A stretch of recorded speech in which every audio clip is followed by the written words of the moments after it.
बिस्मिल्लाहिर्रहमानिर्रहीम। सहीहुल बुखारी हदीस नंबर 51। हजरत इब्ने अब्बास रजी अल्लाह अन्हु कहते हैं, मुझे अबू सफियान ने बताया कि हरकल ने इनसे ये कहा, मैंने तुमसे दरियाफ्त किया था कि इसके पैरोकार तरक्की पजीर हैं जो रोबा अनहतात, तो तुमने बताया कि वो दिन ब दिन ज्यादा होते जा रहे हैं।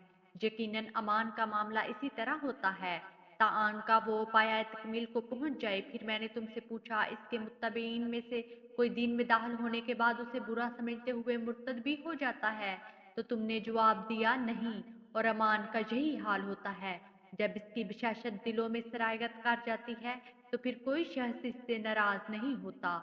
सहीहुल बुखारी हदीस नंबर 52। हजरत नमान बिन बशीर रजी अल्लाह अन्हु से रिवायत है, उन्होंने कहा, मैंने रसूलुल्लाह सल्लल्लाहु अलैहि वसल्लम से सुना, आप फरमा रहे थे, हलाल ज़ाहिर है और हराम भी ज़ाहिर है, और इन दोनों के दरमियान कुछ मुश्तबा चीज़ें हैं जिन्हें अक्सर लोग नहीं जानते। चुनाचा जो शख्स इन मुश्तबा चीज़ों से बच गया, इसने अपने दीन और अपनी आबरू को बचा लिया, और जो कोई इन मुश्तबा चीज़ों में मुब्तला हो गया, इसकी मिसाल इसी चरवाहे की सी है जो शाही चरागाह के आसपास अपने जानवरों को चराए। करीब है कि चरागाह के अंदर इसका जानवर घुस जाए।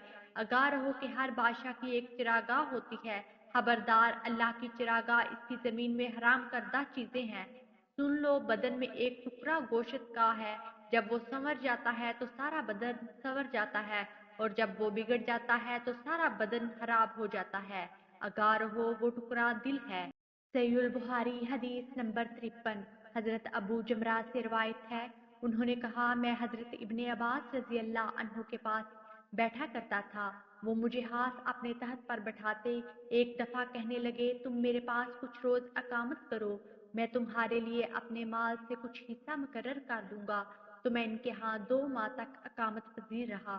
फिर उन्होंने फरमाया, जब वफद अब्दुल कैस नबी सल्लल्लाहु अलैहि वसल्लम के पास आया तो आपने फरमाया, ये कौन लोग हैं या कौन से नुमाइंदे हैं? उन्होंने कहा, हम खानदान रबिया के लोग हैं।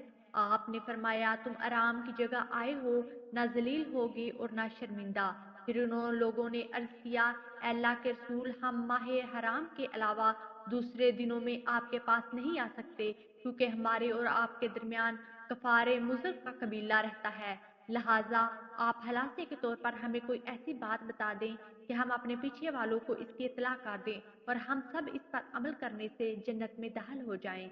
और उन्होंने आपसे मशरूबात के मुतल्लक भी पूछा, तो आपने उन्हें 4 बातों का हुक्म दिया और 4 बातों से मना किया। आपने उन्हें एक अल्लाह पर अमान लाने का हुक्म दिया। फिर आपने फरमाया, तुम जानते हो अकेले अल्लाह पर अमान लाना क्या है? उन्होंने कहा, अल्लाह और इसके रसूल ही खूब वाकिफ है। आपने फरमाया, इस बात की गवाही देना कि अल्लाह के सिवा और कोई लायक इबादत नहीं, और हजरत मोहम्मद सल्लल्लाहु अलैहि वसल्लम इसके रसूल हैं। नमाज ठीक तरीके से अदा करना, ज़कात देना, रमजान के रोजे रखना और माल गनीमत से 5वां हिस्सा अदा करना, और शराब साजी के 4 बर्तनों यानी बड़े मटकों, कद्दू से तैयार करदा प्यालों, लकड़ी से तराशे हुए लगन और तारकूल से रंगे हुए रोगनी बर्तनों से उन्हें मना किया।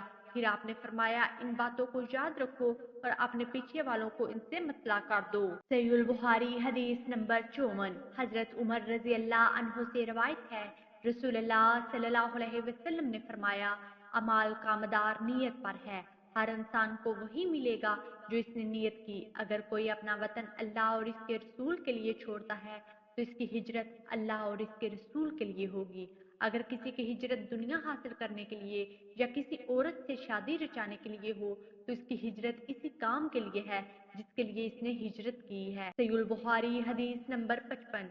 हजरत अबू मसूद रजी अल्लाह अन्हु से रवायत है, वो नबी सल्लल्लाहु अलैहि वसल्लम से बयान करते हैं, आपने फरमाया, जब मर्द अपने अहलो अजाल पर सवाब की नीयत से हज करता है तो वो इसके हक में सदका बन जाता है। वीडियो को लाइक कीजिए, ज्यादा से ज्यादा शेयर करें और हमारे चैनल हदीस प्रूफ को सब्सक्राइब करें। जज़ाकमुल्लाह खैरा। अगली वीडियो तक के लिए इजाजत दीजिए। अल्लाह निगहबान।